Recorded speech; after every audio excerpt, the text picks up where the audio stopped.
Russia ಅಧ್ಯಕ್ಷ Vladimir Putin ಇಂದು ಪ್ರಧಾನಿ ನರೇಂದ್ರ ಮೋದಿ ಅವರಿಗೆ ಕರೆ ಮಾಡಿ ಅಮೆರಿಕ ಅಧ್ಯಕ್ಷ ಡೊನಾಲ್ಡ್ ಟ್ರಂಪ್ ಅವರೊಂದಿಗಿನ ಅಲಾಸ್ಕಾ ಭೇಟಿಯ ಬಗ್ಗೆ ತಮ್ಮ ಅಭಿಪ್ರಾಯವನ್ನು ಹಂಚಿಕೊಂಡಿದ್ದಾರೆ. ದೂರವಾಣಿ ಸಂಭಾಷಣೆಯಲ್ಲಿ ಯುಕ್ರೇನ್ ಜೊತೆಗಿನ ಸಂಘರ್ಷದ ಶಾಂತಿಯುತ ಪರಿಹಾರಕ್ಕಾಗಿ ಭಾರತದ ನಿಲುವನ್ನು ಪ್ರಧಾನಿ ನರೇಂದ್ರ ಮೋದಿ ಒತ್ತಿ ಹೇಳಿದರು ಮತ್ತು ಮುಂದಿನ ದಿನಗಳಲ್ಲಿ ನಿರಂತರ ವಿನಿಮಯವನ್ನು ಎದುರು ನೋಡುತ್ತಿರುವುದಾಗಿ ತಿಳಿಸಿದ್ದಾರೆ.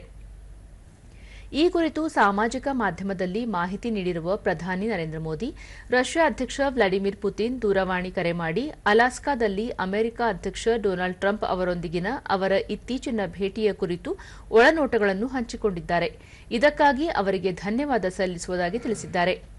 ಯುಕ್ರೇನ್ ಸಂಘರ್ಷದ ಶಾಂತಿಯುತ ಪರಿಹಾರಕ್ಕಾಗಿ ಭಾರತ ನಿರಂತರವಾಗಿ ಶ್ರಮಿಸುತ್ತಿದೆ ಮತ್ತು ಈ ನಿಟ್ಟಿನಲ್ಲಿ ಎಲ್ಲಾ ಪ್ರಯತ್ನಗಳನ್ನು ಬೆಂಬಲಿಸುತ್ತದೆ.